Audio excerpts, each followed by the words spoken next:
You know that image we have of gladiators fighting until one of them falls dead to the ground? Well, that comes more from movies than from reality. Sure, there were brutal combats, but in practice, letting a good fighter die was a huge loss. They were expensive, trained for years, well-fed, treated like athletes.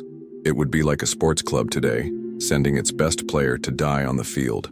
Many matches ended when one of them surrendered, and then came the decision of the editor, usually a senator or the emperor himself. Depending on the performance and the crowd's reaction, the fighter could be spared.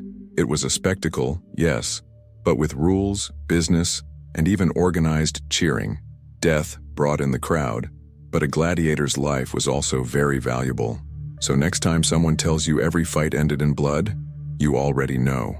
Not every myth bleeds the truth. Hold on. Before we continue, I need your help. YouTube only shows this video to more people if there's a lot of interaction. That means without your comment, this knowledge could be buried and never reach those who need it. If this content makes sense to you, comment 1. If you disagree, comment 0 and tell me why. I want to see at least 100 comments here so YouTube understands that this topic needs to be spread. So go ahead and comment now. Be part of this mission to reveal the secrets of ancient Rome. Now let's move to the next myth. That cliché that every Roman walked around wrapped in. A white toga is just that, a cliché. The toga was worn only by Roman citizens, and even then only on formal occasions. It was a complicated, heavy piece of clothing, difficult to put on. In daily life, Romans preferred much more practical outfits, like the tunic, which looked like a short dress and was worn by both men and women. Slaves, workers, and soldiers never wore togas. It was like today's suit, elegant, but impossible to wear every day. So if you imagined Rome as a city full of people, parading in white cloth, we'd forget it. Most were wearing tunics, sandals, and maybe a cloak over the shoulders when it got cold. When we think of the famous Roman baths, the first image that comes to mind is luxury, marble, and clean water flowing everywhere. But let's slow down. It's true that public baths were part of Roman culture and that many people went there daily. But hygiene, in the modern sense, was a different story. The baths were more like social hubs, people talking, closing deals, training in the gym, and of course bathing, but with hundreds of others in the same water. And the detail, there was no soap. Romans used olive oil and a metal tool called a strigil to scrape dirt off the body. Now imagine that being reused several times a day by different people. The idea was to get clean, but it didn't always work as we imagine today. Still, the baths were the pulsing heart of the city, where politics, gossip, and even espionage took place while everyone pretended to relax. This is one of the most repeated scenes in history. Rome in flames and Emperor Nero playing the violin from a balcony. Poetic, dramatic, and totally unlikely. First, the violin didn't even exist back then. It was only invented over 1,000 years later. The closest instrument would have been a cithara or a lyre, but even that is questionable. Many historians believe Nero wasn't even in Rome when the fire started. He supposedly rushed back as soon as he heard about the tragedy. Then, he used his own resources to help the homeless and even opened his palaces to house families. Of course, Nero wasn't a saint.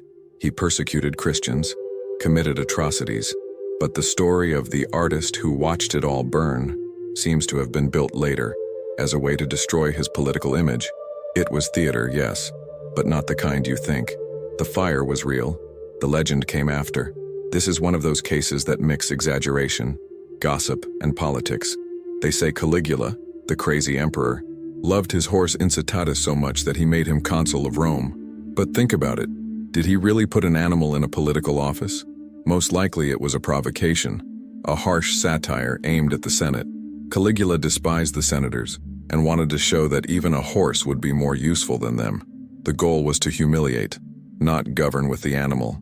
Sure, he gave the horse absurd luxuries, a marble stable, jewelry, banquets, but to officially name him consul, there's no solid historical evidence. It was more about scandal and control than administration.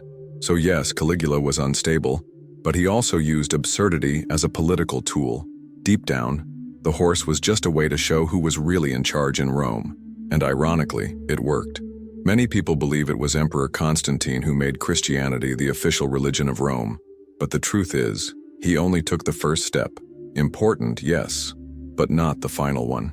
In 313 AD, through the famous Edict of Milan, Constantine legalized Christianity, allowing Christians to worship freely without fear of persecution. This was a turning point because, until then, the Christian faith was often seen as a threat to imperial power. But making it the state religion? That happened decades later, under Emperor Theodosius I in 380 AD, when Christianity became the empire's official and mandatory faith. Constantine, in practice, wanted to unite a fragmented empire and saw religion as a powerful political tool. He was baptized only on his deathbed, which shows that even he was still somewhere between traditional paganism and the new faith that was starting to take over Rome. Rome became famous for building roads so durable that many still exist today. And yes, that's true, but with an important caveat. Not every road was made with fitted stones like we imagine. Those paved roads were the major routes, the ones connecting important provinces, moving the army, or linking political centers. But most secondary, rural or remote roads were just dirt paths with minimal maintenance. When it rained, they turned to mud. When dry, they kicked up dust. Roman engineering was incredibly advanced, but even so, resources were limited. Building a stone road took time, money, and a lot of labor. That's why the empire prioritized strategic routes. The rest, they made do. So next time someone says all of Rome was covered in perfect stone roads, you can safely answer, it depends on where you were going. Aqueducts are a symbol of Roman genius, long structures that brought clean water from distant springs to cities. And yes, it was an impressive feat, but that doesn't mean everything worked perfectly all the time. Many aqueducts had leaks, cracks, and even contamination. In some areas, the water passed through slimy underground tunnels with no treatment whatsoever. Plus, it was common for the upper classes to have access to purer sources, while poorer neighborhoods received lower quality water. And one more curious detail: the pipes were made of lead. At the time, no one knew the health risks, but today it's clear that long-term use of leaded water could cause serious problems. So yes, aqueducts were a huge achievement. But like everything in real Rome, they were far from flawless. Genius and improvisation walked hand in hand in the empire. When talking about Rome and grand spectacles, the Colosseum always comes to mind.